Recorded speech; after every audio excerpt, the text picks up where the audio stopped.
Ever wonder what makes a life truly meaningful? From the way we love, connect, and share our stories, to the moments that remind us life is finite. Today, on the Gianni Dolce Podcast, I'm sitting down with Andrea, the mind behind Conscious Daydream, a ceremony facilitator, storyteller, and guide for mindful living. In this episode, you'll discover, number one, how to cultivate deeper, more authentic relationships in a world that feels increasingly disconnected. Number two, thoughts on intimacy, presence, and purpose that you can apply in your own life. Number three, reflections on death, meaning, and the stories that shape us. Number four, and yes, for number four, this episode is fun, engaging, and entertaining. So if you want a podcast that will keep you hooked and make your day better, you're in the right place. Right away, Andrea in this episode will share powerful insights and stories so you can start reflecting on today. No waiting, no fluff.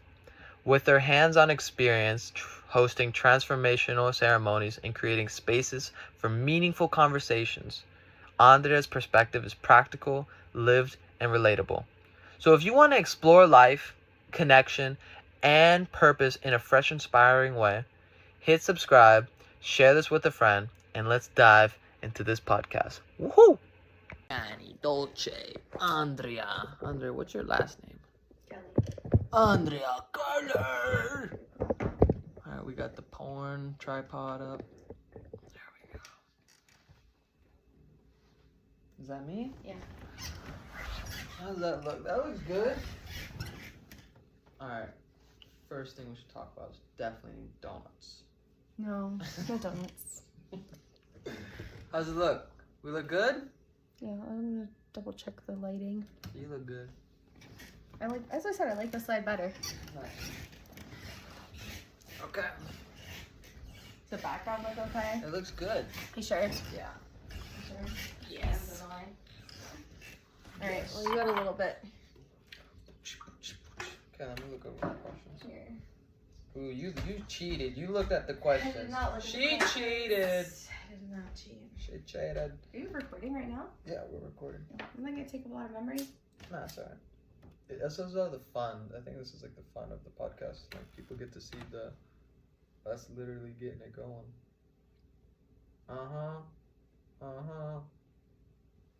The viewers love that. Clear the space. Can you do it around my face? Around your face. Oh, clearing the space Smells good, right? around my face. Okay. Let's start off with the best question ever. Okay. Okay. So people, this is Andrea Kelly, my freaking best friend, gangster mama, dog mama, and now fellow podcaster. We should start with a little story. How did I get a podcast? And it was big inspiration. Was this gangster right here, just doing the Conscious Daydream. Let's shout out Conscious Daydream. It'll be on your screen, all over there. Don't quit your daydream. Don't quit your daydream. Is that the quote? Yeah. Yeah? That's the quote. We gotta get shirts. Yeah. Alright, so That's the plan. you are a community master. So I want to get your advice on community because maybe we could help the people here. Alright. Why do you think so many people feel lonely even when they're surrounded by people? Oh. That's a great question. I would definitely say that from personal experience, what I've observed with a lot of people. Yeah, I can't see your face. Forget about them. They suck. Is You and I. I would say from personal experience, what I've noticed that people suffer with is people seeing them for who they truly are. And for environments that are inviting them into becoming more of who they are. And we don't always know what we need. And I think often people feel lonely surrounded by others because they might not be in the right room. They don't know how to put themselves there. And different chapters, different seasons require different support. And if you're in a room, what I've learned throughout my life from others, what they've said is, if you're in the room and you're the smartest person in the room, you're in the wrong room, because you're not there to grow, and it's not always our job to teach and to inspire. Sometimes that looks like inspiring people through just action and not trying to fix, not trying to lead, but just allowing people to observe us in the energy that we want to embody each and every day. I'm so happy right now. High five to being awesome. Okay. I'm going to touch on a couple points. I do agree with the point of definitely being in the wrong room with the wrong people. I think that can emphasize that feeling of just being like, where am I at right now? Who are these people? And maybe a better question, has there been an experience for you where you were in a certain place of your life where you felt like you were around the wrong people? Like, I've had it for me where I was like, I've had some friends I've had to cut down, like a rotten tree. Yeah, I think most of us have experienced where it's not the right connection, and maybe out of the decision of feeling lonely, did we decide to keep company around because we were afraid that if we didn't have anybody around, we wouldn't be able to make friends with just ourselves and be willing to be patient for the right connections, the right friendships, the right relationships to come in. Yeah. I mean, that was kind of what we were talking about with the tarot card, which don't get the belt and try to attack me. I did not put it into action yet. I was looking at my phone and it said go to park and be by yourself. I was like, but I am by myself right now, like watching TV. I was like, all right, I guess I'll semi-count it.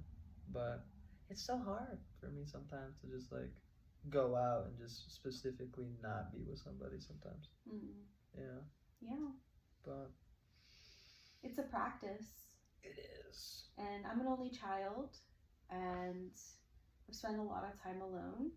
And then I was in a relationship for 12 years. And when you're in a relationship for a really long time and you're so consumed with that person, you're not alone. And you realize that the things that once made you happy, you're not doing anymore because you're putting a person, it could be a friendship, a relationship, something, on a pedestal. And then your hobbies and everything that you like to do kind of fades away. And I think the identity fades away when we have too much distraction, right? When you take away less distraction and there's uncomfortableness, you're able to kind of understand more of who you are without. It's like, I'll give you an example.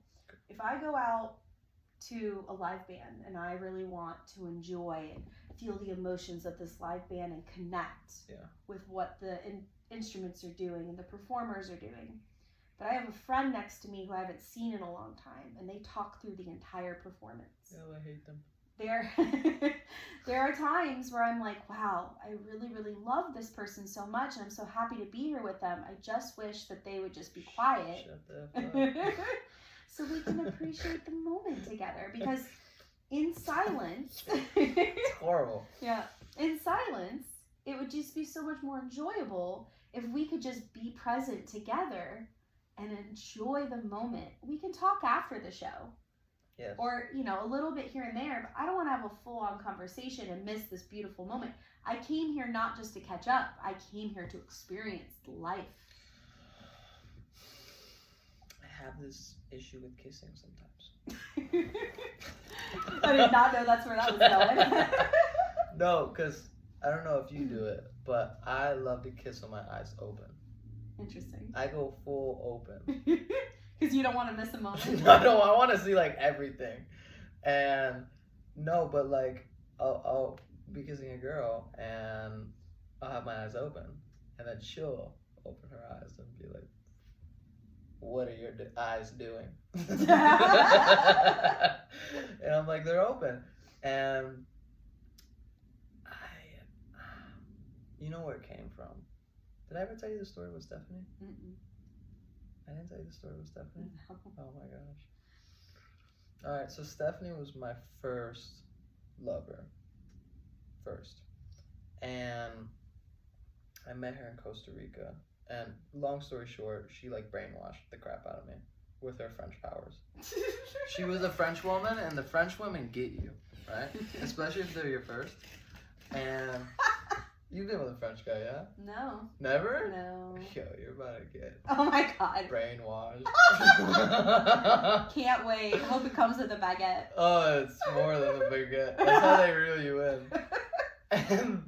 But I remember we were making love, and we were in Costa Rica at this hostel, right? And she gave me this book, and she was like, Gianni, you are like good lover, but you could be like here. And I was like, whoa.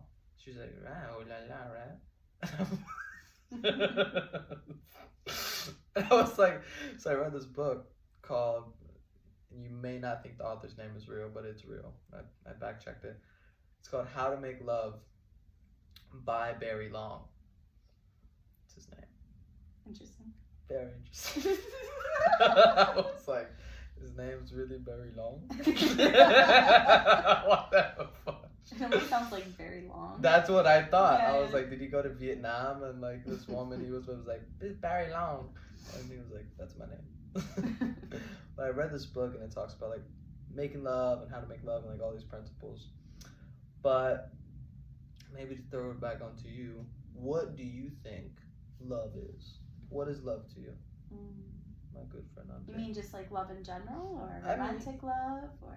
You could maybe give a framework, and then you could explain the aspects. Like maybe what does it mean to you? How do you feel when you say I love somebody? I see love as energy. Energy.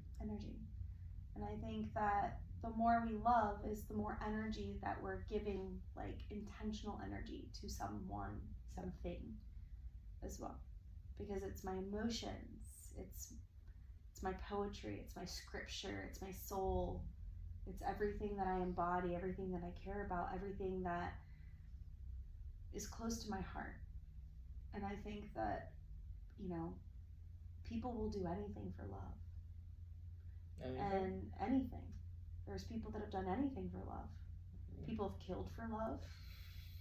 People have traveled thousands and thousands of miles. You've done anything for love? I went to France to see Stephanie. Yes, I see if people do anything for love. She was very upset. But that's also energy inside of you that gave you the will to do there, to go there.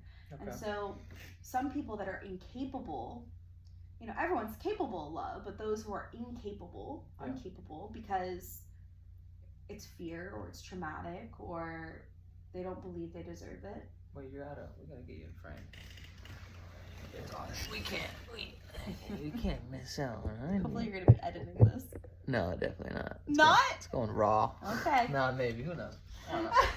We just have fun, and then we'll think about stuff later. We just recorded a lot with half me on the screen. Sorry. Okay. Sorry, I'm a half a person. Maybe is there a way we can move it here? Maybe you could look directly at us. Yeah, if you didn't have the charger. Dang it. Well, is there an extendo? Not for a charger. No, but like an extension thing. I do not have that. Don't worry about it. All right, back on the road. So love is energy. Love is energy. And people will do a lot for this energy. Yes, and I always I don't know if it's an official quote or where I got it from, but I've heard people say it before that love is the strongest form of energy in the universe. The strongest. Like the best. Yep. Ooh. It was the strongest. The titanium alloy. People, there's a quote, I love you to the moon and back, or I love you infinity. Yeah. I mean, Valentine's Day is a celebration for love, and people always like to label it as romantic love. I see it as a day of universal love as well. Okay. So, love is something that can heal you, and it can also hurt you as well. So, you can experience different versions of love. I got an interesting question for you. So I have a theory Now, it may be good, it may be bad, but you're like the Einstein of love. So, I don't know if I'm the Einstein. So I want your opinion on something. So Okay. I've always liked or had my goal for every relationship be that I want a healthy relationship that lasts forever. Now, that goal can have flaws. I can see your face. You're like, but that's kind of my goal. I always want things to have longevity, be healthy, feel light. And some of the actions that I've done to kind of produce that result is I like to structure things how I've let me maybe rephrase it better. I've looked at the different relationship styles and seen, okay, which ones last the longest or do the best on average. And I've seen that friendships,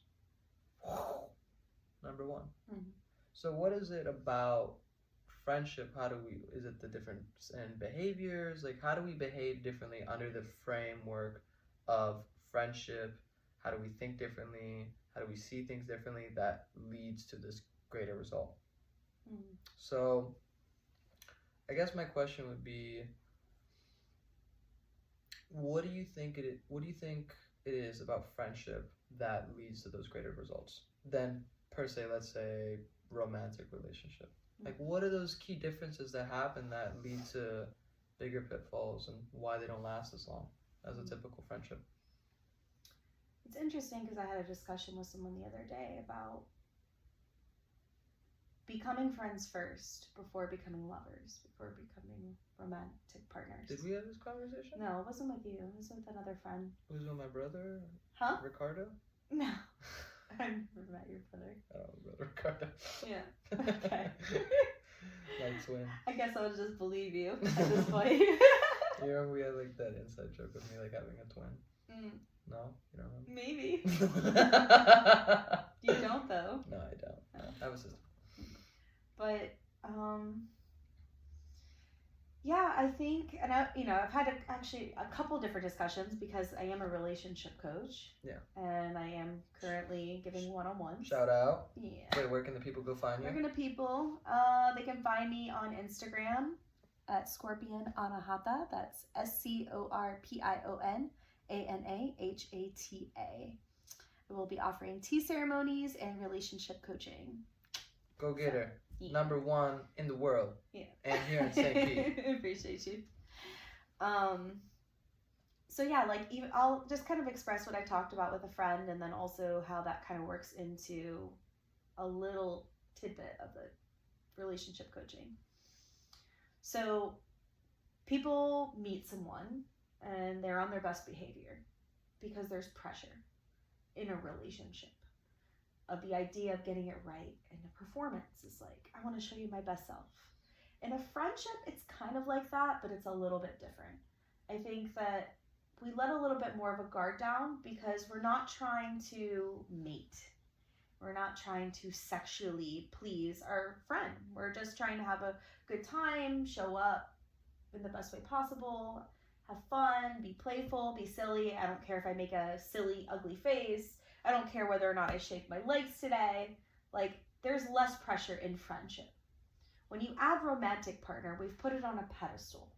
And we see it as this embodiment of like, this person, do they think I'm sexy? Do they think that like I'm funny? Do they want to talk to me all the time? There's like all these conditions of like getting someone to think you're fascinating or hot. And I think that we lose texture into the foundation of relationships through the friendship, through getting to know what it is that they enjoy, what are they like when they make hard decisions, or how are they with their family, how are they at work. Like, there's so many different layers to your life when you allow somebody else in. Friends get close to you, but I would say a lot of people don't have friends that know everything about their lives. Some people have those close friendships, and some people just have people they kind of catch up with surface level.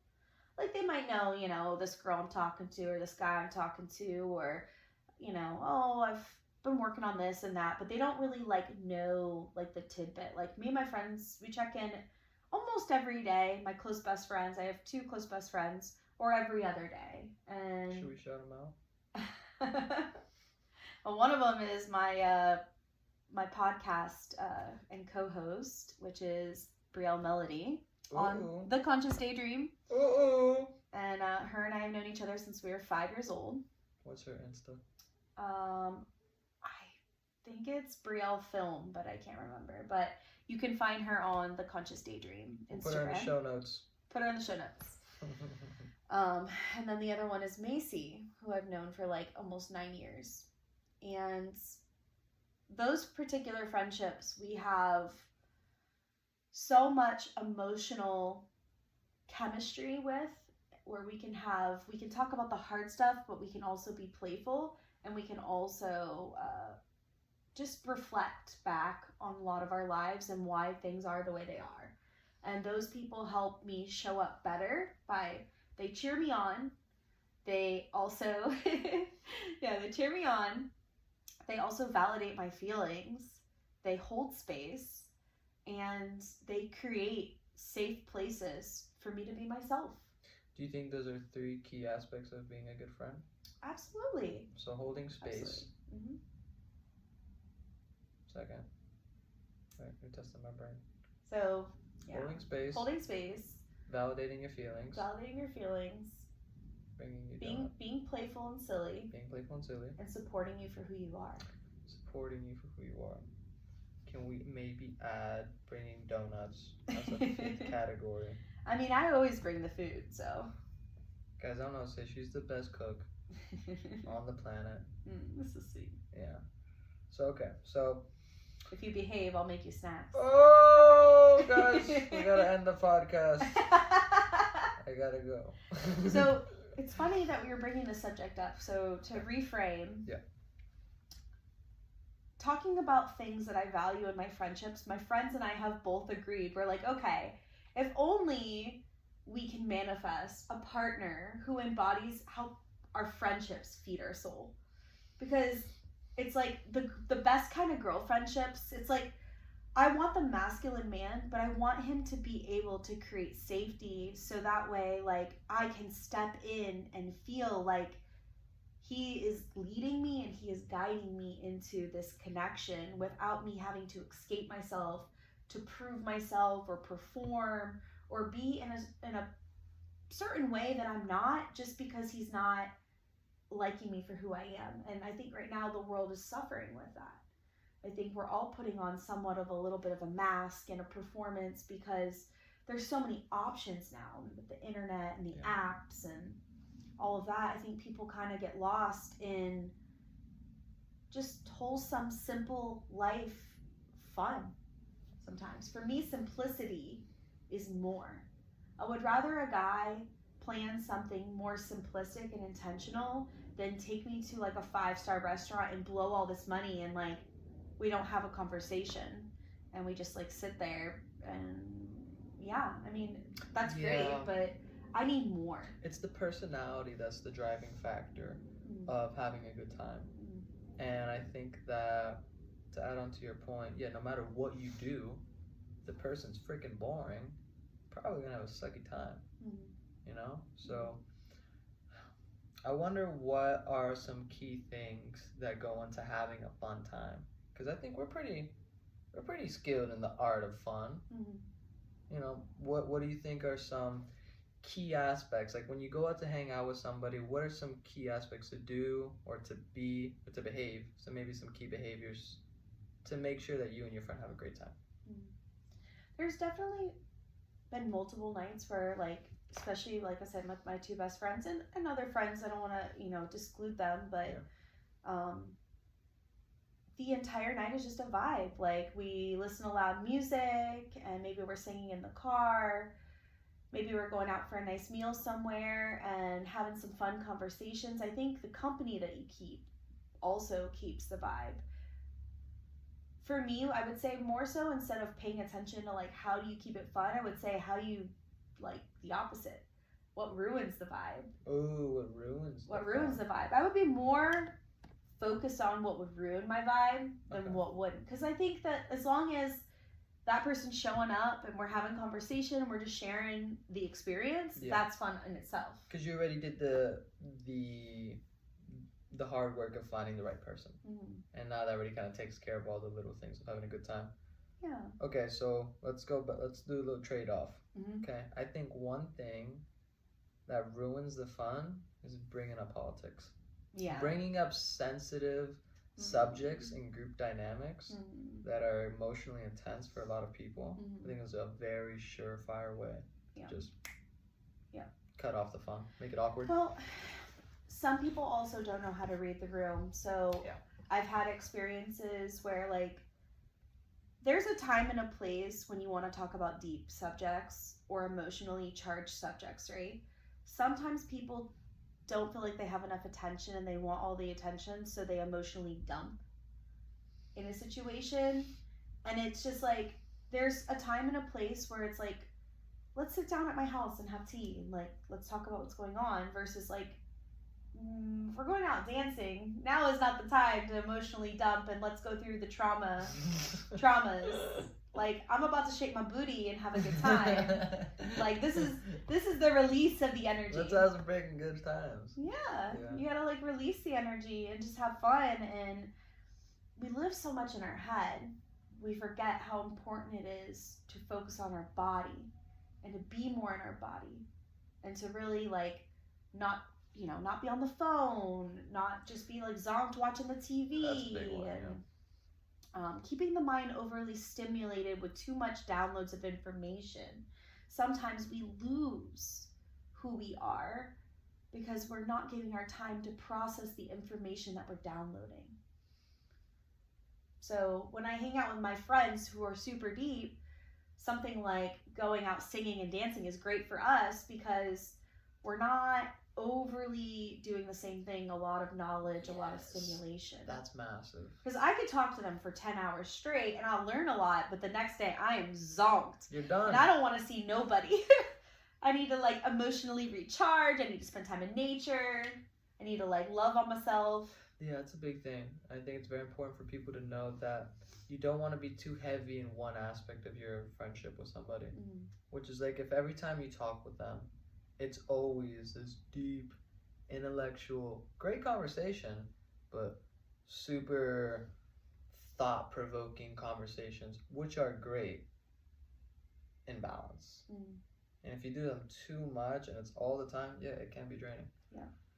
Yeah. Well, and everybody knows me in my life as that person. Yeah. And they might not always have people to go to. So sometimes I've realized throughout my life, I have to create the boundary of knowing how much time and energy to give, because when we're together, if it's been a little while, it's like they're excited to tell me things, I'm excited to tell them things, but it's like maybe have that, and then, you know, whether it's put on some music, let's cook something together, let's do something besides just, like, try to solve all the issues in our mind of the universe in one night. Go down the rabbit hole. And some nights, don't get me wrong, I love it. I love it. I live it. I breathe it all the time, but it's not healthy. Too much of anything is not healthy. Even when it's so good. Yeah. Like your meatloaf. My vegan meatloaf. She sent me a photo of it, and I had a heart attack, and then I didn't get any. No. I told you I'd make it for you some other time. No. That was some crusty bread on the side. Oh no! I think girls know what to do to me now. This has happened multiple times, where I've had friends send me photos of their food and be like, "It's vegan," and I'm like, I have to block you. Speaking of having great times with friends, my current friend, shout her out, Nachita, it's been so much fun. Really been enjoying it. Was that the person I called? No, that's Laura. Laura. She's my friend. Where did we meet? We met at El Cante? No, we met at Dirty Laundry. I had a crush on her friend.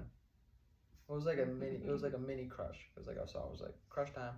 And then this man is a brave soul because he's clearly going to talk about all his dating life on the internet.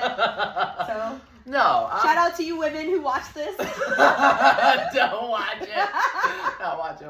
I'll send it to them all. Oh my gosh! Imagine send it to the group chat. Oh snap! He's really good luck, Chuck. No. Once you sleep with him, the woman ends up finding her true love and getting married. No. Just so you know, he's that man. No, I didn't think that I had that curse. I remember watching that movie because, like, my first time, you know, I think my first time making love was when I was 16 in Costa Rica with Stephanie. And then, since I was traveling all the time, all of my romantic adventures and friendships were all done traveling. And then, of course, you have to leave. And I came back. So there's kind of this process of like, no, I love you. No. I had to freaking go.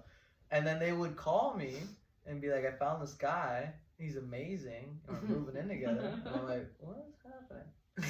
See, I told you I'm psychic. No. But no, it's been Good really luck fun. Chuck still got his own in the end. He did. He did. Where was that girl from? I don't remember. I don't remember. It was Jessica Alba, I think, right? Jessica Alba, and She's cute. and she was taking care of the penguins. It's a penguino. Yeah. It's a penguino. Yeah, she was a little autistic. Stupid. No, but I've definitely learned a lot about how would I say, speaking in the terms of the other person's interests and desires. I remember I read this book a long time ago called How to Win Friends and Influence People by Dale Carnegie. Have you read it? Andrea? It's the best book ever. Really good book. It has like 30 principles for how to change people's minds, how to win friends, how to influence people, how to... No. Really good book. And You'll have to send it to me. I'll send it to you. You can read it. I'll come over here and we'll just read it. But one of the principles is speaking in the terms of the other person's interests and desires. So, like, imagine we came up and have a conversation. And I really, really know that you love making donuts. But I come over and I start talking about making beans and rice. Like, what is this guy doing here? I don't want him here. So it's like, when I come over here, we're going to talk about making donuts. Because that's what we love to do. You're remembering information about someone and then opening them up to something that they can relate to. Yeah, which makes conversation easy for a lot of people. I mean, I've kind of learned that in the service industry. You know. Speaking of the service industry, you're working at, where is it right now? I work at Pulpo. Pulpo. It's in downtown? Okay. It's Latin Peruvian keeping. Am I going to get free food if I go? I don't even get free food. Dang! Well, we can't say it on here. We'll cut that part out. Yeah, okay. But the food is amazing. So. The food has been good. Yeah. What's your opinion on the level of depth? Because you're a podcaster. So what do you think for your guest? What do you think is the appropriate level of depth to go? Because it is on the internet. So depth or death? Okay. Not death. Depth.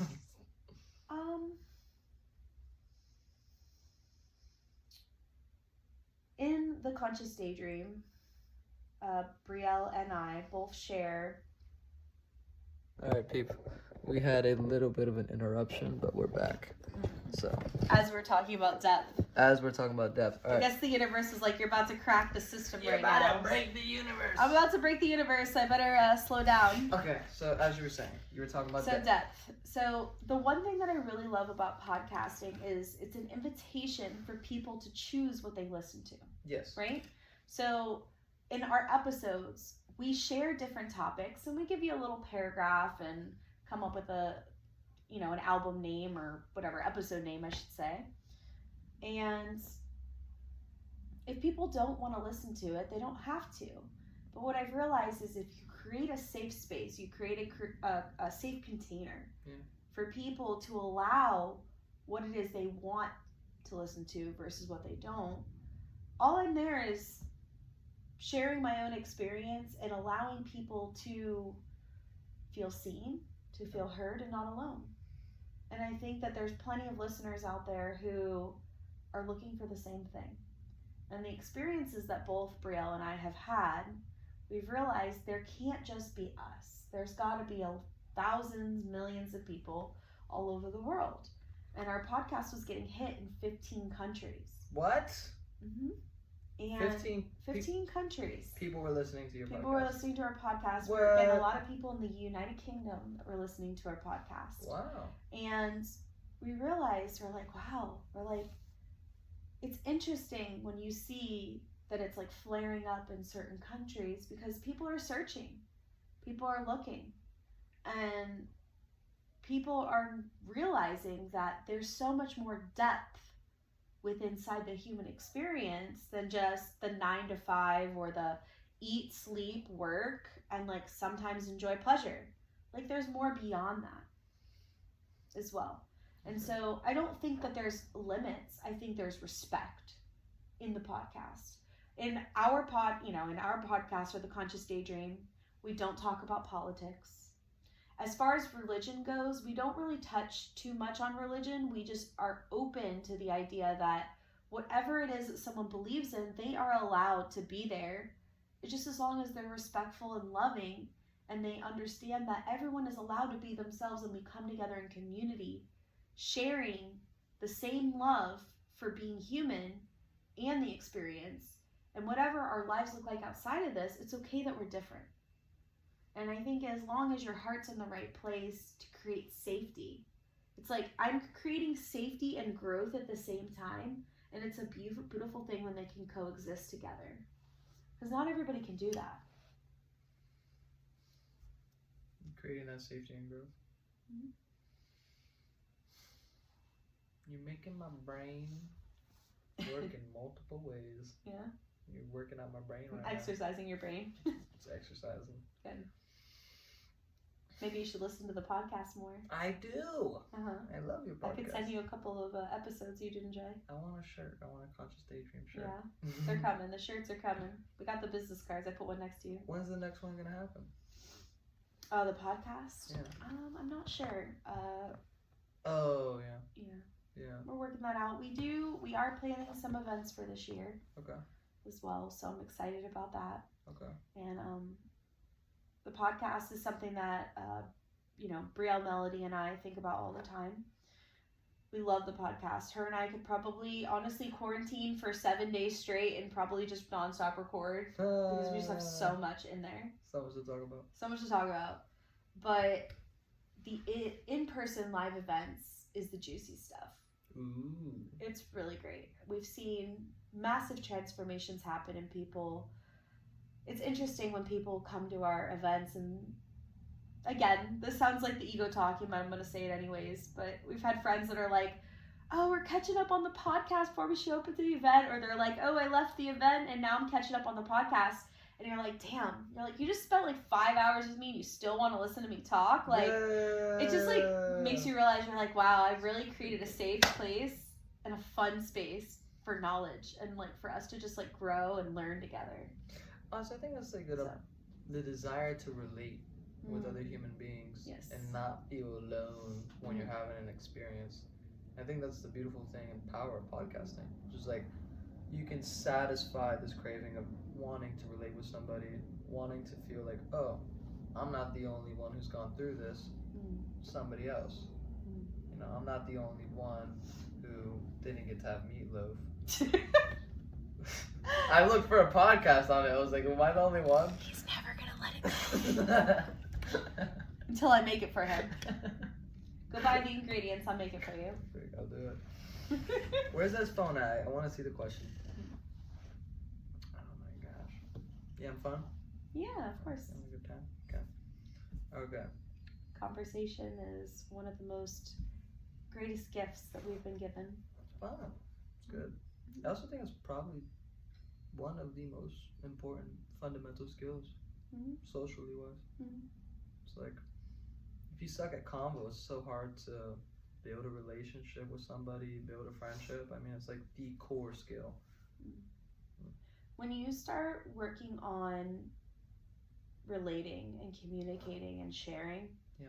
The biggest thing that I've struggled with is being misunderstood and not being able to relate or connect with someone because they don't want to connect with me. And I know I try to not take it personal, but sometimes it hurts when you're like, people put a wall up and they just won't let you in. And that can be really difficult sometimes, because as a healer, we want to help people, we want to heal people, but we also have to realize that we have to let go of control, and we have to allow people to decide what they want for themselves. And again, having a podcast is at least a door that they can choose privately to open, and you may not even know the silent listeners that you have that would never let anybody know that this is what they're using as a tool, because they're not ready to be seen. Interesting. Yeah. Are you ready for the best question ever? Tremble. How does spirituality show up in your life without you forcing it? Or was it forced?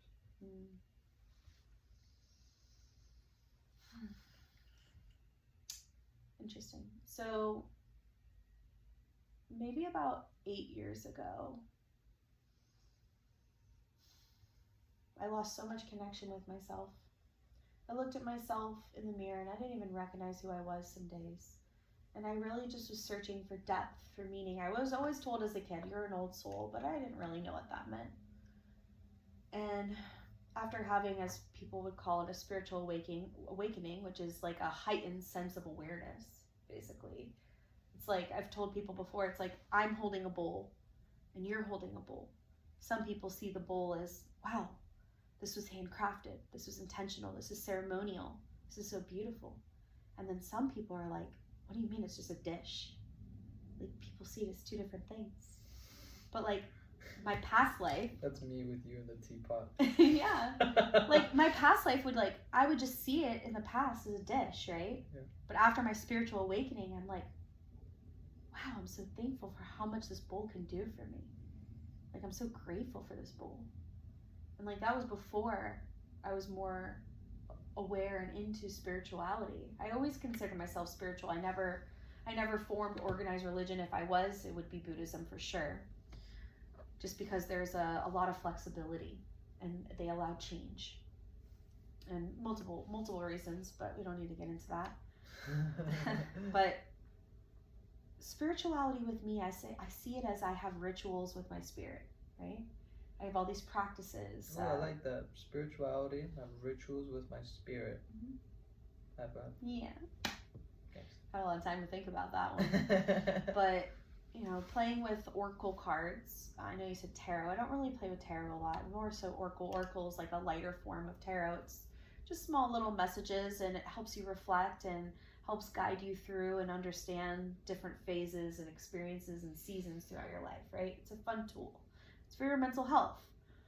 Some people see it as demonic, but I see it as long as you're intentional and you're creating a safe space, it's okay to explore things outside of yourself to ask for answers, because the answers are within, like your energy. You're powerful.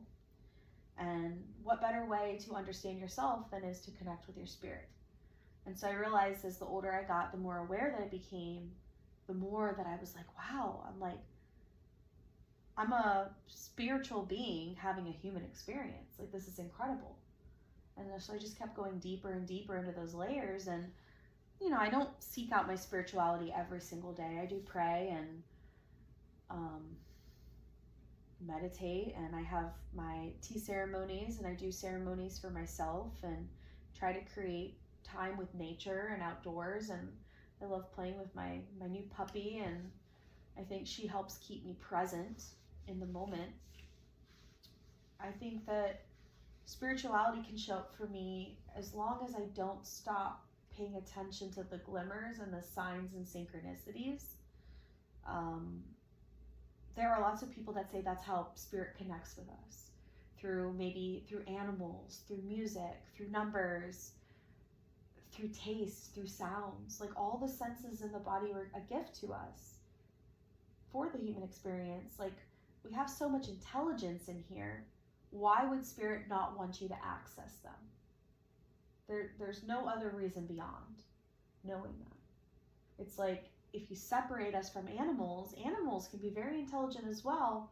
We just may not always speak the same language and communicate, but without words, with signs and synchronicities and commands and all these things, energetically we can.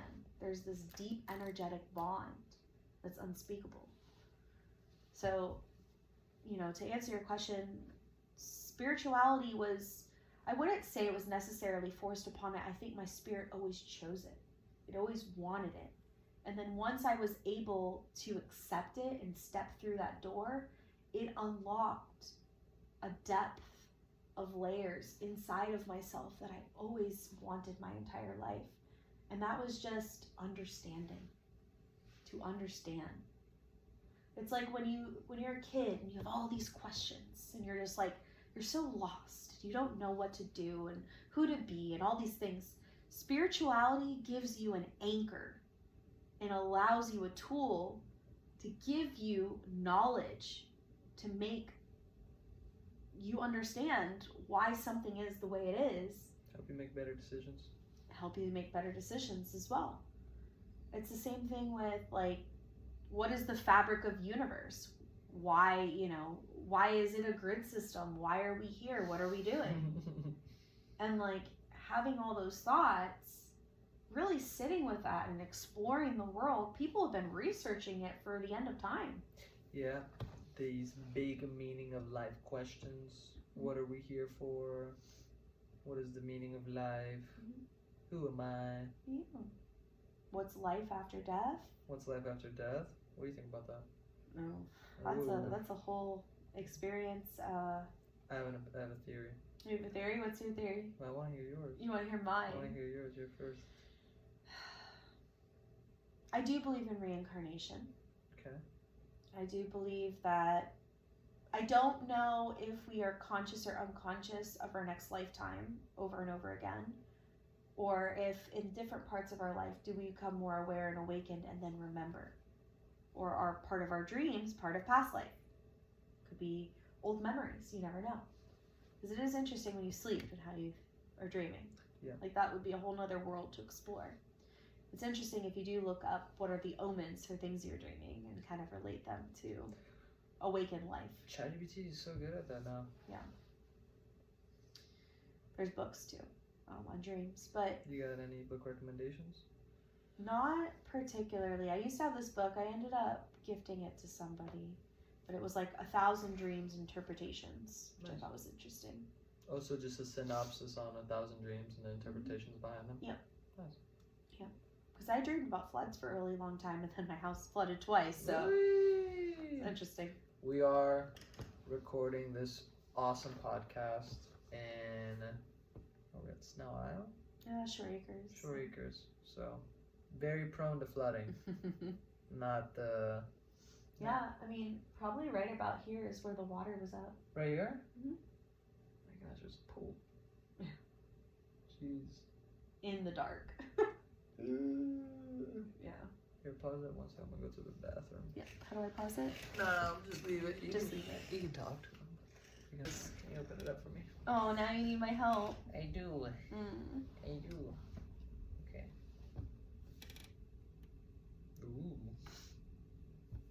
Ooh. Okay, I think this is actually a great thing we should talk about. Because you're a woman. I am. You're a woman. A woman. A whole woman. Woman. And there's a lot of guys listening to this. And those guys, I think, don't understand what it's like to be a woman. Know what I'm saying? Well, yeah, that's like been the argument since the end of time. The end of time. So let's end that argument right now. And what do you think are some really, really, really important things? And that doesn't even have to be important. It can be simple. Things that you wish men understood about The experience of being a woman. That's a lot. That's a big question. We're gonna limit that. We're gonna limit it. However, we'll limit it. We'll change it up. We'll limit it. We'll shape shift that sucker. Yeah. Whew. Could be one thing. Yeah, I probably could think of a couple things. One thing that comes to mind, I wish that men understood how much effort we put into things. Because some men think that just because we made something happen and it looked easy and effortless, it might have taken us a process to get there. And I don't think that they understand that behind a really great woman came a lot of work that she had to go through. And some men take advantage of that benefit and they don't fully appreciate it. Not all men, some men do. And again, not limiting it to all women, but there are a lot of women who are natural healers and givers and just create playfulness and beauty. And I've heard people say before that, like, some men look at women and they look, see a woman, beautiful woman, and they're like, oh, she's so beautiful, blah, blah, blah, and like she has this effortless look. But what men don't realize is that even in an effortless look, women spend a lot of money on themselves to look that way. And so women, we buy a lot of products, we take care of our hair, our skin, our nails, we buy clothes, we do all kinds of different treatments to ourselves, and we eat certain foods, and there's like a lot of things that women have to spend money on to look the way they do and to be the way that they are, because they're investing in themselves. And it's not about being high maintenance, it's just about loving and caring and like taking care of this vessel. And with a man, it's like the difference between a woman waking up versus a man waking up is completely different. We fart right when we get up. Oh my gosh. I'm serious. That was your first thought? Yeah. Well, it's like, put it this way. If I get up and I don't have a lot of time in the morning and I need to go down to the grocery store and get something, and you need to go down to the grocery store and get something, granted, you're just going to throw on some clothes and go, and it's like not a big deal. If I go to the grocery store, half the time, if I go to the grocery store looking like what I did when I wake up, if I go down there, I'm going to run into someone I haven't seen in like 20 years. And it's going to be a guy that I had a crush on 20 years ago. And he's just going to like want to have the most enlightening conversation to catch up. And I'm literally sitting there like, crap, I barely like wiped off my mascara last night and it's like under my eyes. And I have like no makeup on and my hair's frizzy and I'm in sweatpants and I'm just like, now my soul's dying. And yeah, like to me, it's soul crushing. Has it happened? Soul crushing. I'm sure it's happened. I mean, there's times where like some of the cutest men ever have talked to me when I'm looking the worst ever. And like the biggest pet peeve is when I get spots on my glasses and if people are talking to me, I'm literally like, all I can think about is, oh my gosh, they're noticing how dirty my glasses are while they're talking to me. And like I get in my head about it sometimes. It like just, it's like a pet peeve of mine having clean glasses because, not to be judgmental, but I am being judgmental. If I look at somebody and their glasses are super dirty, I'm like, man, do they never wipe their glasses? Damn, you judging. A little bit. Judging them. I would say I'm a pretty clean person, and so. You are, your place is nice. I was just having this conversation with my dad yesterday. We were talking about like pet hair, like cat hair, dog hair. Yeah. And like another pet peeve of mine is like if I'm like at a coffee shop in line waiting and there's a guy wearing a sweater and he's like covered in cat hair. I told my dad yesterday, I'm like, he didn't attempt the roller at all, like the lid roller. And I'm just thinking to myself, I'm just like, I could not go out in public covered in hair. Cool. That's probably a spam. Yeah. But I'm like, I can't go out in public just covered in like pet hair. And I know accidents happen. If I'm with my dog, it happens. But I'm like, if I'm going out, like, I gotta be clean. No. And so I'd like to believe there's a lot of women out there who also feel the same. Where like, we all do the trick, put a little bit of concealer under the eyes and half do our makeup just so we can be somewhat approachable in public. Wait, that's the trick? Yeah, just like a little bit of under eye concealer, put some eye drops in, put a lip on, maybe like fix my eyebrows a little bit, brush the hair, put on some clothes, and it's like the effortless look. It's like I half got ready today. Half got ready. Yeah. But it looks like I'm wearing nothing, but really I just like fooled you. How much makeup on average? Take us through what's the makeup process look like? So if you had to take us frame by frame. For me? What's you?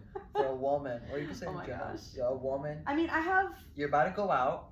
Okay, I was gonna say, what situation we talking about this? changed. Because I have 3. You got 3. There's 3 different types of makeup, like okay, well, let's hear for the occasions. Let's go. Number 1. All 3? Yeah, I'm ready. Are we going from like lowest to highest? This is what men need to know. Oh my, do they? Yes. They're probably bored by now. No, this is good. But like lowest to highest? Yes, let's do it. All right, so lowest would be what I first told you, like Okay. a little bit of under eye concealer, some eye drops, maybe fix the eyebrows and put on a lip, right? Maybe a little bit of bronzer on the cheeks. Okay. All right, obviously brush teeth and deodorant and all that, but just makeup, just a little bit of that, and obviously a nice perfume. Okay. What's your go-to? I don't know, I got a lot of different ones, but I love like floral and woodsy. Woodsy. Okay. Yeah, ambers and floral.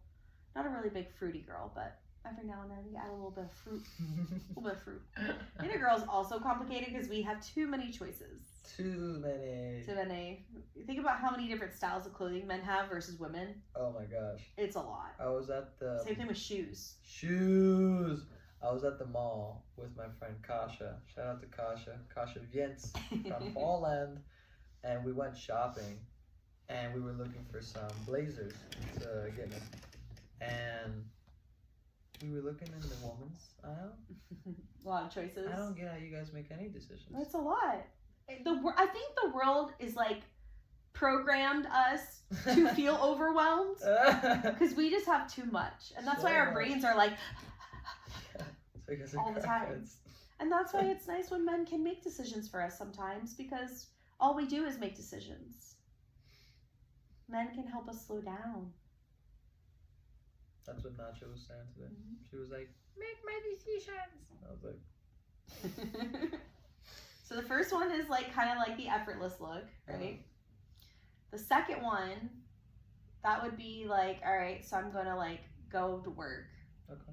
Which I do my makeup to work. I put on like a tinted moisturizer. Again, it's still kind of like less effort. Tinted moisturizer, put on some bronzer, some eyeliner, and some mascara maybe. Put on some fun eyeshadow and a lip. This is number 2.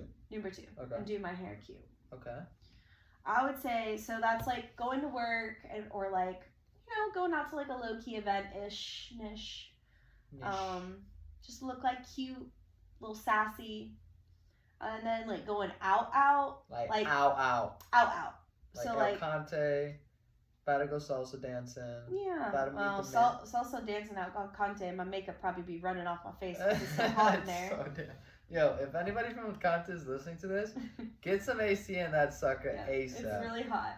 Yeah. Really hot. My glasses slide down my nose. So hot. That's why normally I take my glasses off when I dance because my glasses slide. Oh. And they fog up. Oh. Yeah. That's like pet peeve 10,000. Oh, for sure. For sure. Like, spots. For sure. But so effortless look. Second one's going to be like, some effort, like a little bit of eyeliner, fun eyeshadow. Third one's going to be like, all right, full glam. Full glam. Still going to be the tinted moisturizer and some like maybe extra bronzer. And then like a nice smoky eye with some eyeliner and like really like a lot of mascara to get those lashes going. What's smoky eye? Smoky eyes, like some darker colors on the palettes, like some browns and some blacks. Maybe add a little bit of gold in there too to create that like dark mysteriousness. Ooh. I like deep, intense colors for makeup just because it like adds like a little sensuality. You guys put so much thought into this. Yeah, that's why we deserve all the things that we ask for. Because what's funny is men will see the after product, right? Yeah. And they enjoy it. But they don't know how much effort, remember I said when we started this, effort it took to get there. A woman, when she goes on a date, right? There's a difference between getting ready and going out, and there's a difference between getting ready for a date, right? They call it even a date shower. Date shower. A date shower. What's that? It's like where you wash everything extra great, you shave everything. You're washing the vagina. I don't think you could say that on this. It's getting posted. Oh God. Washing the vagina. All right. So anyways, behind the kneecaps. You're shaving everything, you're washing everything really well. How long does it take? You're using your really great shampoo. You're like blow drying your hair, you're flat ironing your hair, you're doing your makeup really well. Like you bought maybe a new outfit because you're just like not happy with what you want. You want to feel confident. You got some nice shoes on, perfume, maybe some baby powder everywhere because you don't want to like sweat because you're so nervous. Like, you know, just a lot.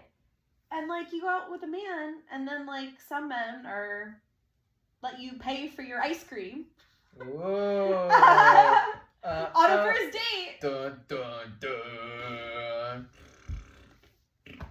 You know, like if you invite a woman out, I already told you this, I think, that if you invite a woman out, you should pay. You invited her out. You're asking for her time.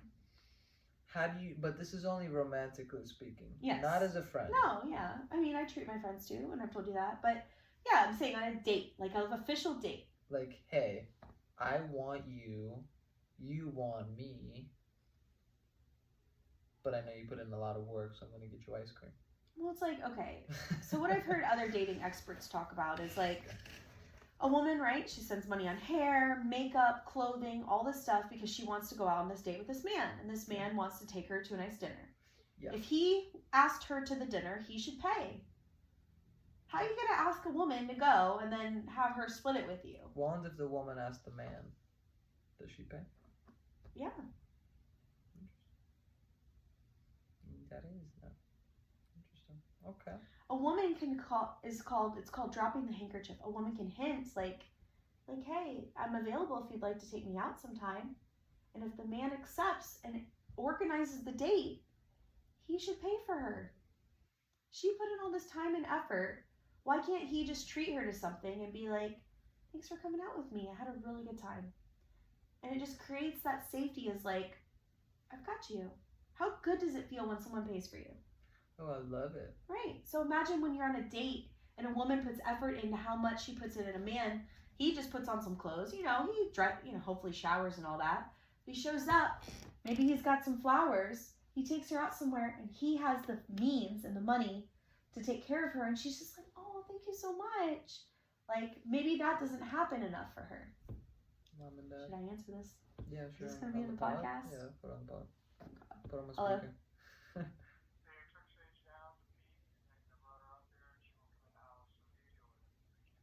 Okay, I'll ask her to come in. All right, thanks, bye.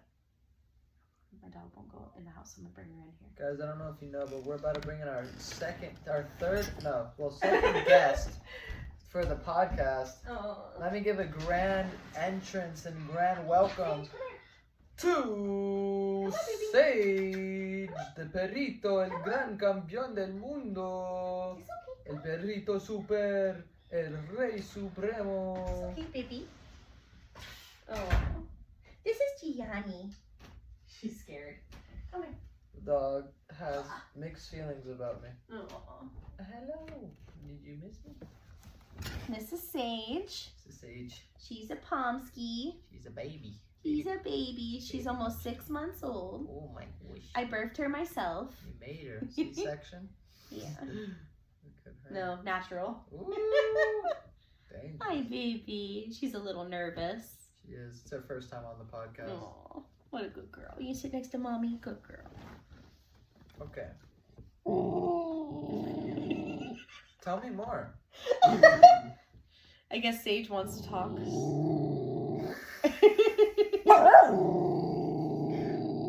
We have our new guest speaking their heart out.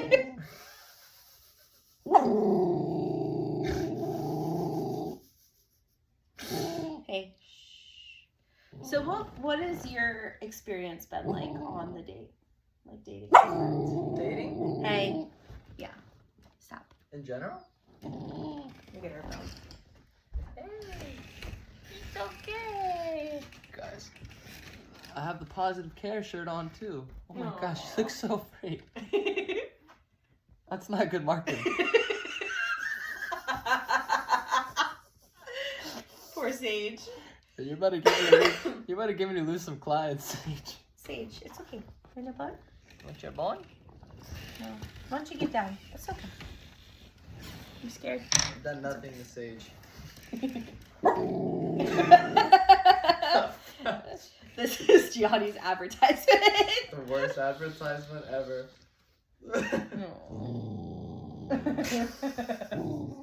Hey, it's okay. Be quiet. That's funny. What's your thoughts on men, Sage? Do we keep them?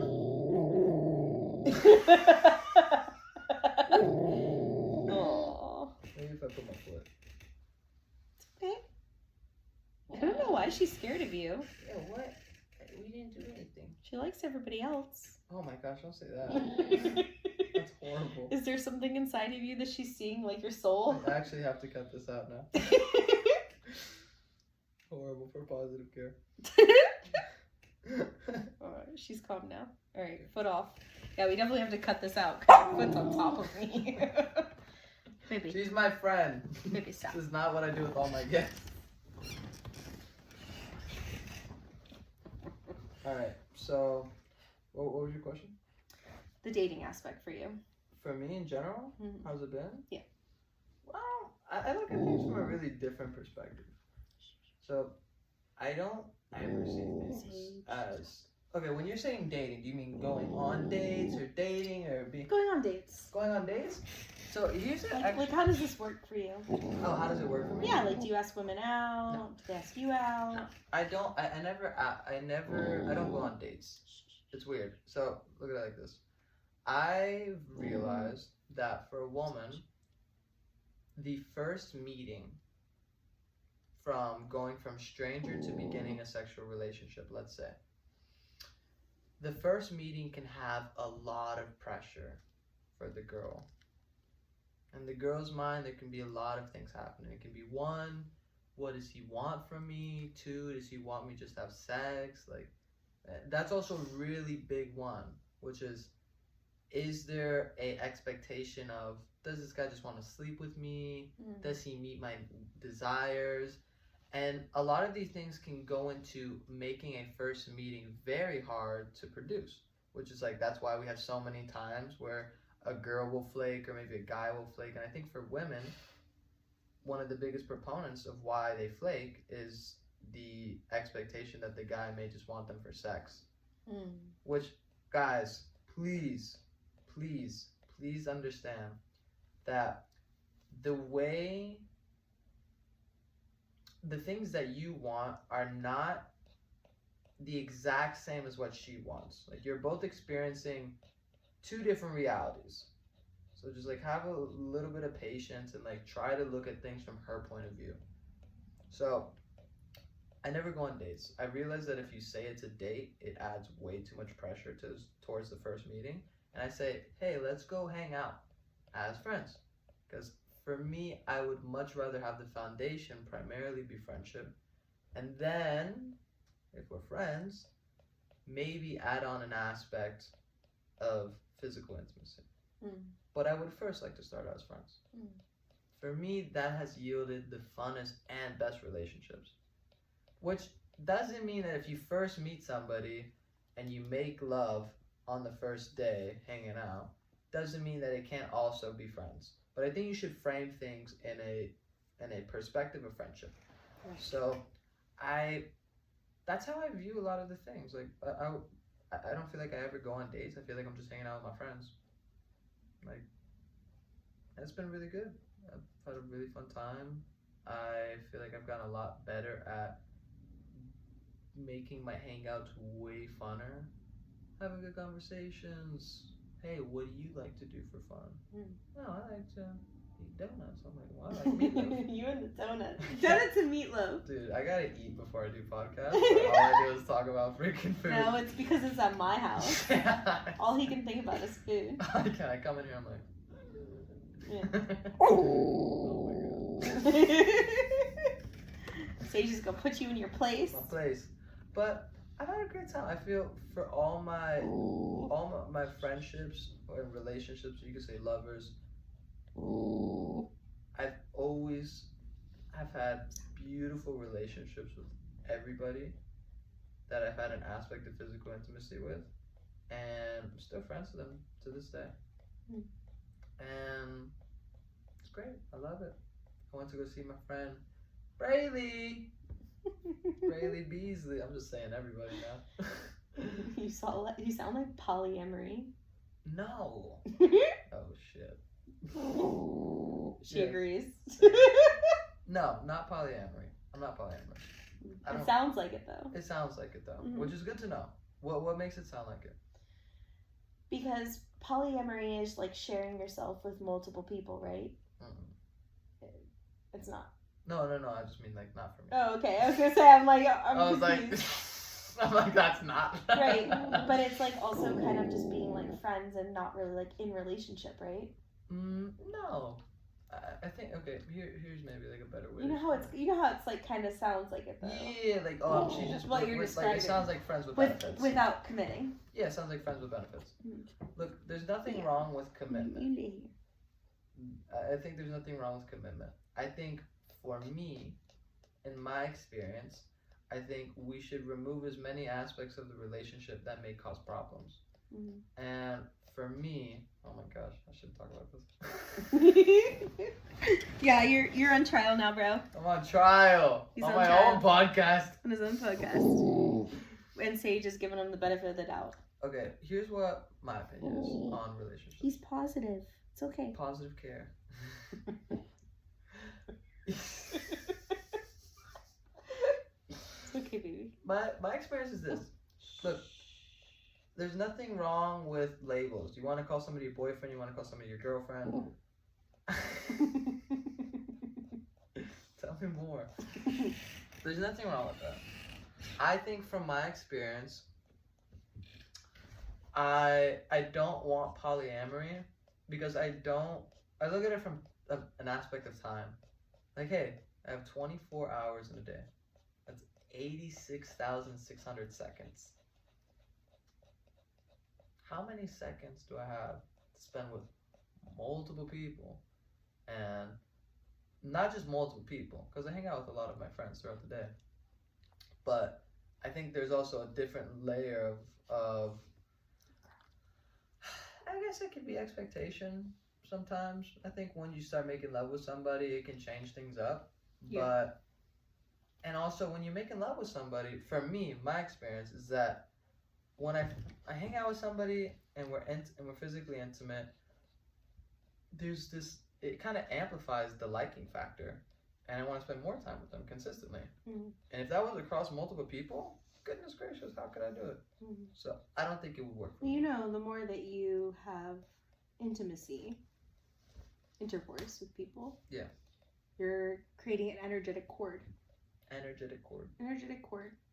you're sharing energy, right? Because in spirituality, they call a vagina a yoni. Yes. Right? Which is a portal. It's a portal. A yoni is a portal. You guys have portals. Portals, right? Because we're literally, it's a portal that creates a universe, right? Literally. It's a portal. So in spirituality, it's a yoni. A man's penis. What's it called? Is called a lingam. A lingam? Lingam. Do you know what a lingam means? Let me guess. A lingam? It's okay. A lingam sounds like a type of fish. Sounds like a name of a fish, like a snapper. Am I right? Is it a name for like the fish that swims in the portal? So lingam. She don't like that. She don't like the laughing. So a lingam is called. Stop. A lingam is called a wand of light. A wand of light. A wand of light. So you take a wand of light and a portal, and you put them together, and it creates the universe. So when I'm making love, you're saying that my wand of light is going inside her portal. Yeah. Repeatedly. Yeah. And we're creating little baby universes. Whoa. Hold up. Hey. I like this new perspective. Yeah. That makes a lot of sense though, right? It's pretty cool. I think that's a much funner way than saying my dick is going inside you. It's pretty cool. Sage agrees. Sage agrees. Okay, lingams and... Okay, so to summarize, for me, I don't think polyamory would work with me. I prefer more of a monogamous style relationship, which is like, look, I want to be with, I would also say like practical monogamy, which is, oh, this is gonna sound so... What do you mean practical monogamy? I mean, it's it's practically monogamous. She's laughing. It's okay. Oh my gosh, Elena's gonna watch this and lose her mind. Oh my gosh. This is the best podcast I've shot so far. Number one, let's go. This is so much fun.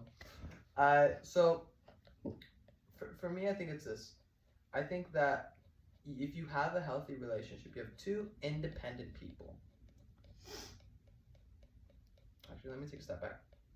I think a healthy relationship is where two independent people meet each other and just agree to help make each other the best version of themselves. So I think some good principles of having a good relationship is being of value. And that could be through multiple ways. When you see somebody, making them feel good, being a open ear that they can talk to, being a source of advice, many things.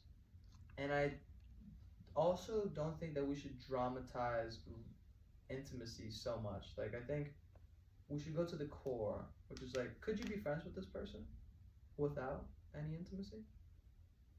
And if no, then I don't think that you should be with them just because of the intimacy.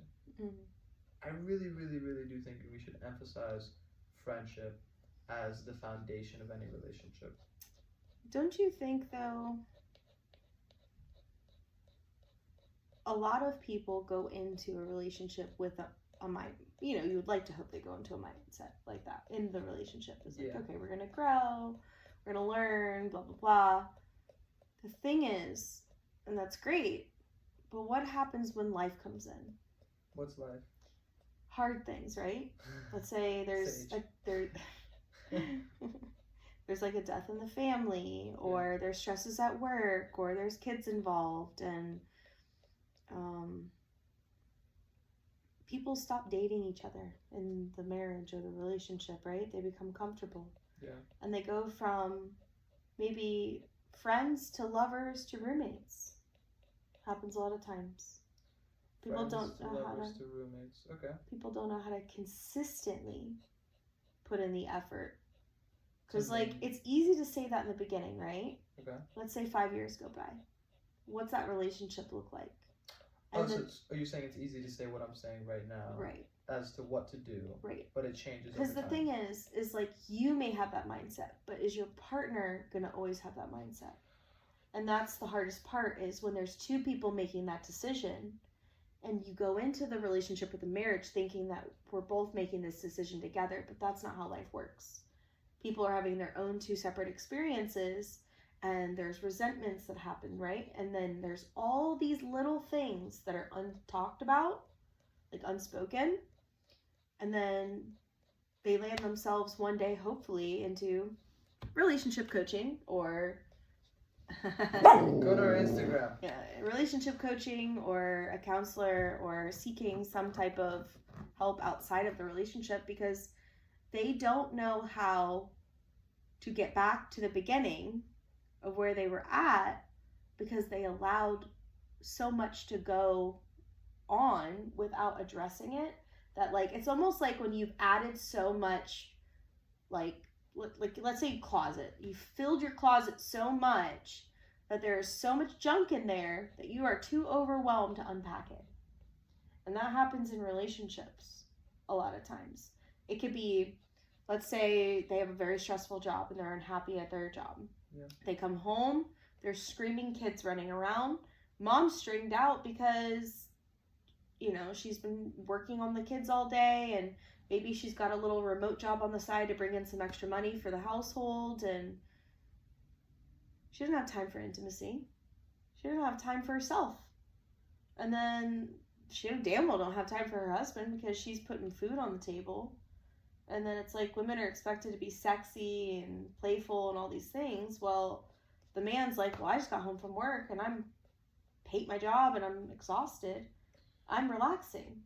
And so a lot of these people get stuck in different dynamics. And again, it could be vice versa. A woman's going to a job, dad stay at home dad. But it's like people have a really hard time when you add so many different layers of life into their life to keep the consistency. So it's like, let's say you and I, right? We're single. You're single. I'm single.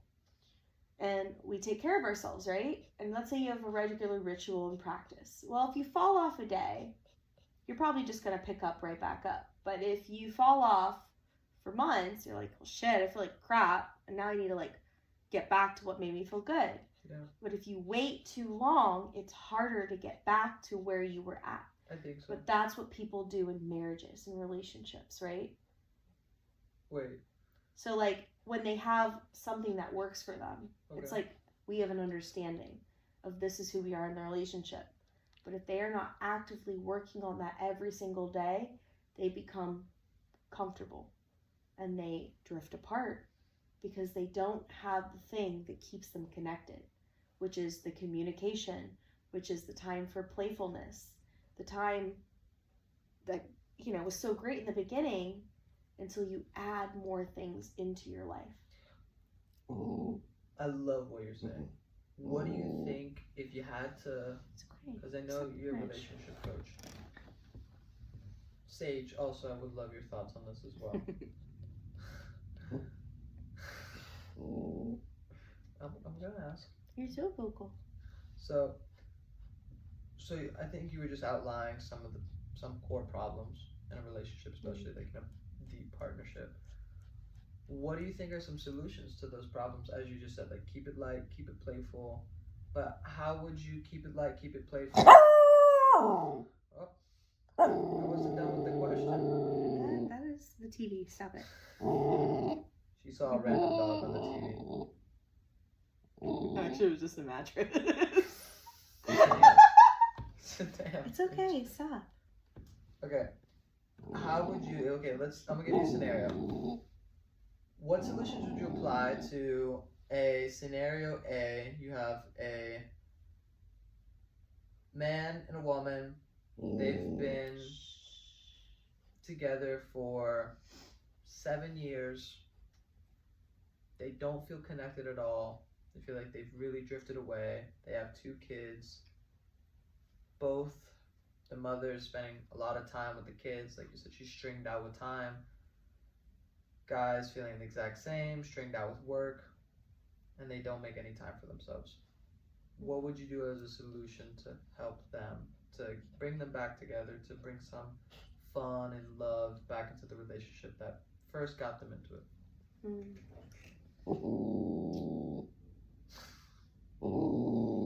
Hey, I'm answering, not you. Hey, yeah, let her speak. We're gonna put you in a soup. Sage, it's okay. So, the first thing that I do, it's okay. The first thing that I do in my coaching is I lead people into tea ceremony. Tea ceremony. And I do that because it helps slow the nervous system down and also brings your energy back to this time, this place, and allows you to settle into the body, to settle into the mind, to open the heart. So that way, whatever's stressing you outside in the world, we can let all that go and we can feel more clear. So I allow couples to sit together and I guide you through a meditation. We drink some rounds of tea and we just allow the medicine of the tea to work through you, to clear your channels. And then I bring you out of the ceremony and with another meditation to kind of anchor you in and ground you in the space. Okay. And then afterwards, I create some exercises to allow couples to bring in safety for whatever it is that we're going to speak about.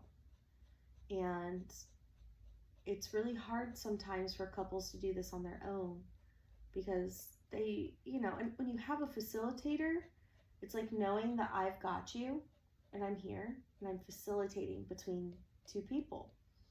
And a lot of people don't know how to create a safe container to speak freely, to be honest and open. And when we're doing certain practices, whether that's breathing exercises or staring into each other's eyes through some guided meditation or sharing what hey, stop.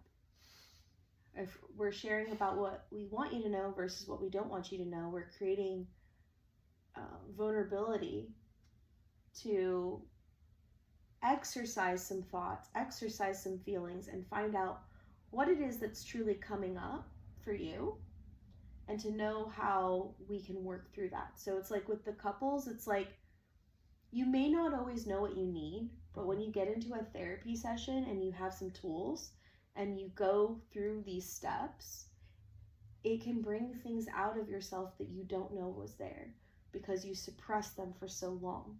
So my job is just to open up these channels for these people to share aspects of themselves in a safe, comfortable, peaceful environment outside of the home. So that way, whatever's outside is there, whatever's inside is here, and it's them together. Because it's not really them fighting against each other. They're fighting against an issue or a problem that they're not able to solve together. I love that. But as long as they can openly be open, be respectful, and they can admit that this is something that they're struggling with, this is something that they need from their partner, then they can work through it together. But they have to be both able to commit to that journey. And it's very vulnerable to look at your partner and say, I need more of this. And it's very vulnerable for that partner to look at that other partner and say, okay. And for them to get the message. Because a lot of people are not receptive. Often. Could we role play real quick? Role play? Yeah. With Sage? Sage will be our Sage counselor. wants to role play. Sage will be our counselor. Okay. You gonna be the counselor? Alright, let's role play. So you're saying one practice you're saying is, or one principle is open, free, vulnerable communication. Mm-hmm. So let's practice that. What do you want it to be about? We're not making enough love. No, it doesn't go straight to that. That's like a whole. I'll bring up mine. That's like 0 to 60. Okay, I'll bring up mine. Andrea. You know, you could do 2 things. What? So practice that I do is, what is one thing that you need more of from me? Yes. And what is one thing that you really enjoy that I do? Okay. One thing that I really, really, really do need more of from you is meatloaf. I knew you were going to say that. How do we know Sage?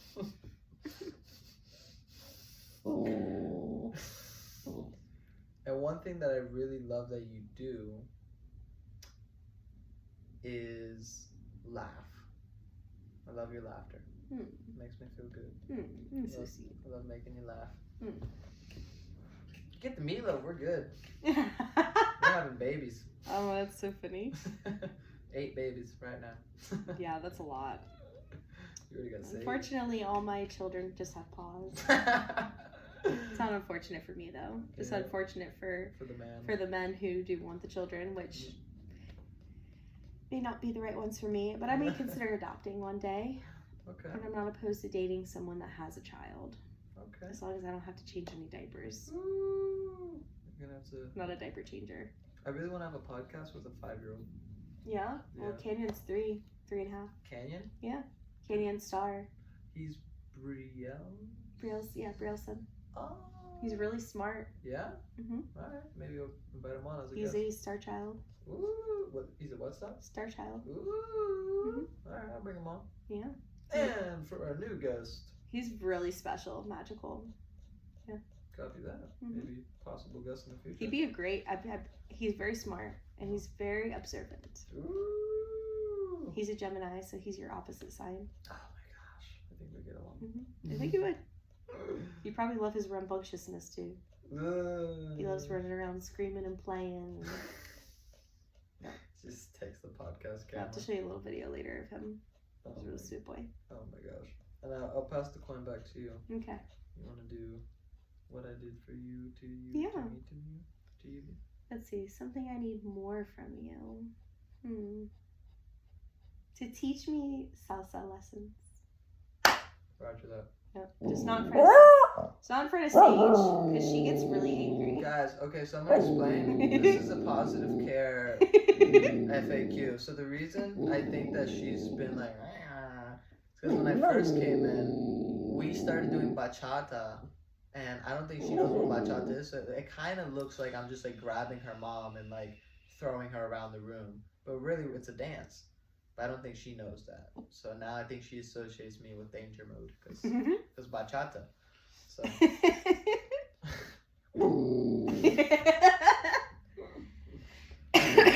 Alright. And something I think you do really well is you help create playfulness and make me laugh. And I think that a lot of people don't know how to do that for people. Like, because again, I told you a lot of people are very serious with me. We have the deep conversations. But I really enjoy when people are like silly, goofy, and funny because it allows me to relax my mind and my body and just experience something that feels good. Yeah. So It's very easy to be playful. Like it doesn't require that much energy. Like it gives you energy. Yeah. I think that's why I think my main way of being around people is playful. Because I've experimented with being very intellectually thought-provoking and having these deep conversations, which are great at times, but I think the foundation should be playfulness. Yeah. It makes it really, really, really easy and enjoyable. Yeah. To just talk to somebody. Like sometimes I don't want to pick up the phone if I know that I'm gonna have a huge conversation with somebody. But I know if I pick up the phone, he's like, I'll give you an example. My friend Pedro. He's gonna get so upset about this. You always not mention their names and just say a friend that I know. That's Pedro. You're so bad. I'm learning podcasting. He'll learn, Sage, not to mention people's names. One time. It'll come as a backlash. He calls me. And this is really boy talk. I don't know why, but I'll explain it. It's really fun to be playfully gay as a guy. Because we're not gay, but some of us are. Nothing wrong with being gay. It's not wrong with being gay, but sometimes it's just fun to pretend that you're gay with your boys. It's not like you're actually kissing, but it's like you say gay stuff to one another. Interesting. And I remember he called me and we were just like being playfully gay. I don't think I'll say what we were just talking about. We were being playfully gay. But I always pick up Pedro's phone calls because I know that's going to be a fun, silly, easy time. I think fun equals easy for me. And yeah, I think that's one really big thing if you want to improve your relationships, make them more fun. Every time I get on the phone with all of my friends, we're always laughing. Always laughing. Always having fun. I'm telling them something that happened to me. My friend, 4th of July, I sent a text message to my friend. He's like, how's your 4th of July go? No, not 4th of July. New Year's. This New Year's that just happened. And I was like, it's going good. My friend just pooped his pants. Seriously, he shit his pants. I've seen that happen to someone before on the volleyball court. No! What? Yeah. They shit their pants? Yeah. No. And they had to like go out in the water and like clean. Yeah. Tell us the story, please. I just did. No. I'm not telling you who. Who? No. We do not say names on the podcast. Off the record? No. Off the record? No. Not even off the record? No. Off the record, yeah. But we're recording right now. Okay, yeah. So. Okay, guys, after. Yeah. Is this somebody I know? Probably. Oh my god. Was it a girl or a guy? A guy. Woo! Poor guy. I think I know who it It's is. really embarrassing. Don't say their name. That's so mean. We do not out people. We're not gonna out you. I'm gonna out you. If you're watching this, you did poop your pants, though. You know who you are. Oh my. I'll have to see if I can find this other thing I wanted to. What? I just want to like read you this and see what you think. Oh, let's hear it. What's the bad part? If somebody sent you this birthday card, what would you think? Okay, I'm gonna read it out to everybody. Okay. I'm sorry your December birthday is overshadowed by an old man with a massive sack. Wow. What would you think by that birthday card? I would think, first of all, this person is thoughtful, you know? It's like he's thinking about me and about this guy's sack overshadowing me. And I think, well, that's a thoughtful comment. And second, I'd also think I'd have the thought of sacks in my mind. Which, I don't know. I don't know if that's what I wanted to be thinking about at whenever time I get this birthday. I don't think about sacks that often, but... It sounds like a dirty card, right? It is a dirty card. Okay. For the first sentence. I'll tell you the story later. I just wanted to get your opinion. Are you going to send it to somebody? No, it was sent to somebody, not me. Oh my gosh. Not from me. I just want you to see what you think. I laughed so hard when I read it, and the whole story will probably make you pee yourself. Oh so. no. Yeah. Do you pee yourself when you laugh really hard? No. No? No. Oh, this is me? This is you. Okay. You know, we're off the record. Oh. No, we're not. We're back on the record. Now we're back on the record. Off the record. Off On the the record. Again. Sage is more calm now, so. It's good. Yeah. I want to know one thing from you. Okay. It's kind of like multiple things, but... Really? Gianni just wanted to record me and like learn about my entire history. Literally, yeah, I just pressed play as a plausible deniability. Mm-hmm. So, it's the new year. Mm-hmm. It's 2026. It's January 2nd as we're recording this. Full moon tomorrow. Ooh, really? Yeah, it's a full wolf moon. And it's a Cancer full moon. Ooh. And Sage is part wolf and she's a Cancer. Ooh. So it's her moon tomorrow.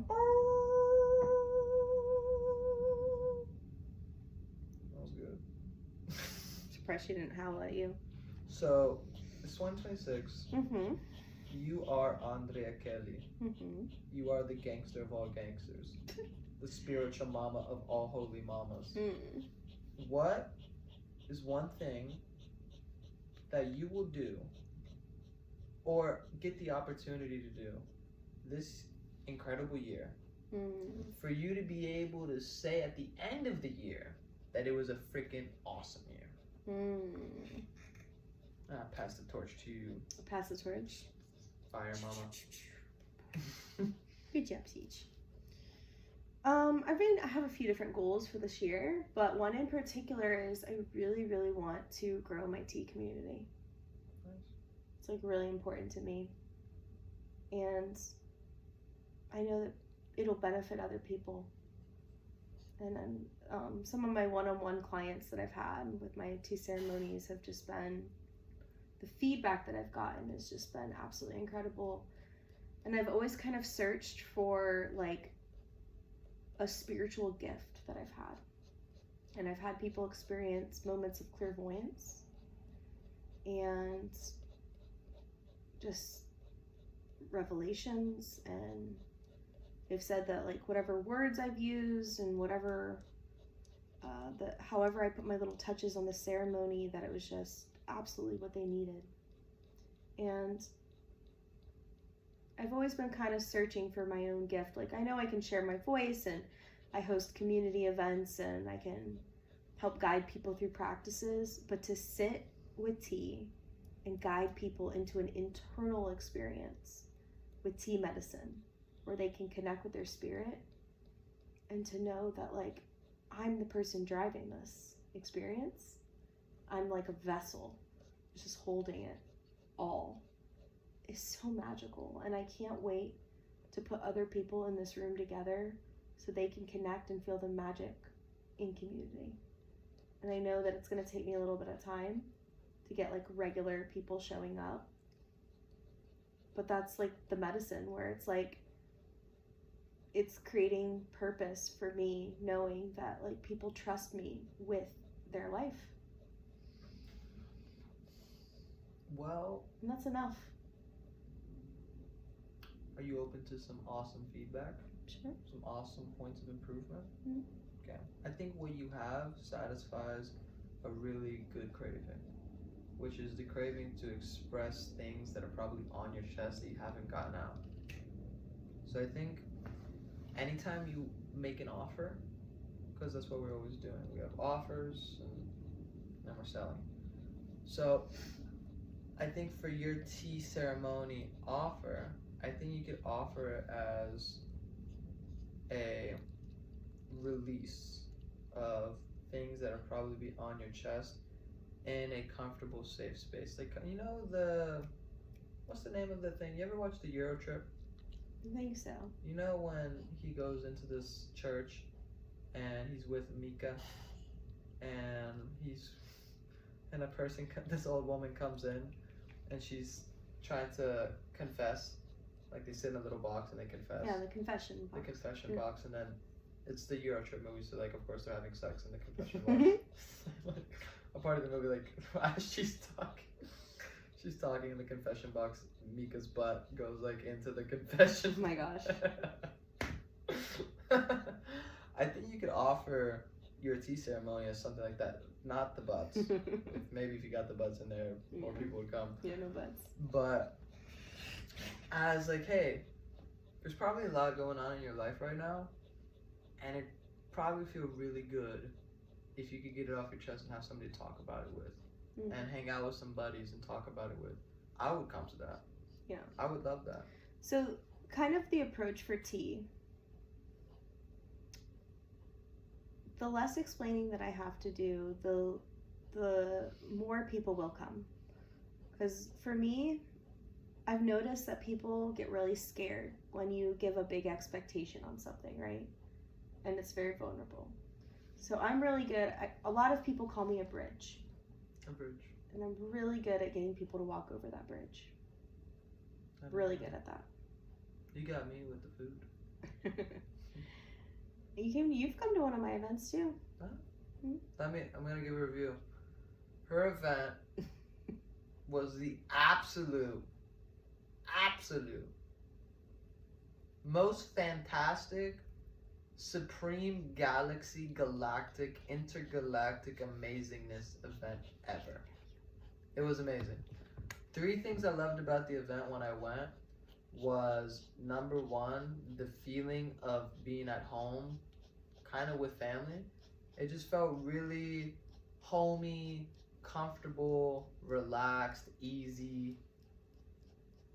I had a good time. It felt really easy to connect with everybody. So I think you did a good job at structuring the kind of the environment of the event to make it very inclusive to everybody. So nobody really felt left out. I felt like everybody was having a good time. I didn't see anybody sitting in the corner like, what am I saying? It felt really connected. And also I saw you doing a good job at connecting people together when you saw that maybe they were starting to drift out and be by themselves. Second, I would say food. Woo, that food. I thought food was going to be number 1. I was waiting for it. That food was good because you cook mainly vegan, and I'm vegan since 5 years old. So, best food ever. I loved it. The cookies were spectacular. And number 3 was the activities. I really loved that there was salsa. I really loved that there was a bunch of fun things to do. There's people juggling. It wasn't just like, hey, we have one thing that we're all gonna do. We all gotta do it. There was things for everybody.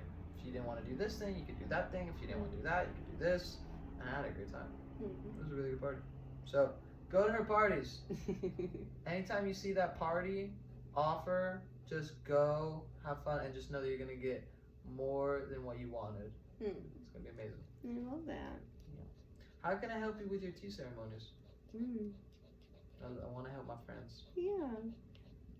I think because this is my home, it's just obviously word of mouth for ceremonies. Do you have a flyer? I don't have a flyer yet. I'll make you a flyer right after. Literally right after. I was planning on making a flyer and then some business cards eventually too. But right now I'm just doing 6 seats. 6 seats? 6 seats. That's great. That is just 6 because that will drive up the value since it's more scarce as a limited availability. So my tea teacher, she does in her home about I think 12. 12? How much are you gonna charge for the? So they're $25 per person. You can drive those prices up way more. Yeah, but it's not about the money. It's $25 is enough for me to be able to keep afloat of this practice. Okay. My teaware is very expensive and it's intentionally bought as well. Very expensive. Very expensive.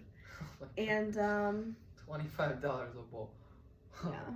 So it's gonna take me a while to even pay off what I bought, but I'm investing in this practice. I believe in this practice, and I know that the universe sees me, and the time, the money, the love, the effort that I'm putting into this, I know that it's gonna help people, because it's like some people treat tea ceremony like church, like it's a place for them to come and sit with the tea and bring a journal and allow whatever it is that they can't seem to connect with come through, because you're drinking the wisdom of the tea. And what I've realized is a lot of people have a hard time meditating, right? But if you give them a tea bowl and you create a container and you put on some music and you guide them through, if they're drifting off, you can always come back to the tea. So it's like I'm here and then I'm here, and I'm here and then I'm here. And people that have attention span problems, which I do, I have a hard time focusing sometimes, it anchors you into the moment to allow yourself to go deeper into that meditative state, and then your unconscious thoughts actually become conscious, and you're able to tap into your system and your field and your mind in a more clear place. You're able to process things on such a deep level, being in community. And we're not there to talk about everything. We're just there to support. Okay. Do you want to have this specifically for friends, or do you want to have this for anybody? Because if I meet someone and I feel like they would be a good fit for this space, I would love for them to come here.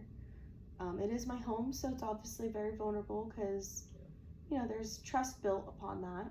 But it's a word of mouth. I would most so like it if it was like a friend of a friend. Yeah. For now.